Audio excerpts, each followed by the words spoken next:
আমার খারাপ লাগা দৃশ্য হচ্ছে সবচাইতে এই বিড়ালগুলোকে দেখে ইফতারের আগ মুহূর্ত। আমি এখন ইফতার করিনি। টুকটাক যারা আমার ভিডিও দেখেন হয়তো বা দেখে থাকবেন যে আমি ইফতারের পরে তাদেরকে বা অনেক সময় নামাজের আগেই তাদেরকে বাকি অংশটা, খাবারের বাকি অংশটা দিয়ে থাকি। 2-3টা বিড়াল আছে, এখন আমার মসজিদের নিচে ঢুকে গেছে।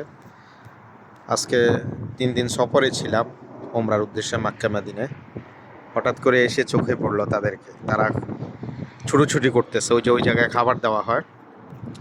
বাট এখন দেখলাম যে ওরা ওইখানে কিছুক্ষণ ছিল, খুঁজতেছে, পরে দেখলাম যে এদিকে এসে ঢুকে গেছে।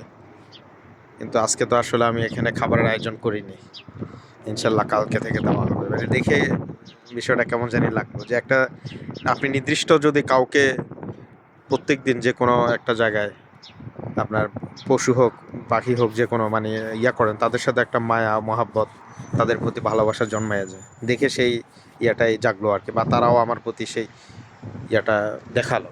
হ্যাঁ, আমাকে ওই দিক থেকে দেখে পরে এদিকে আসছে, পরে আবার ঢুকে গেছে।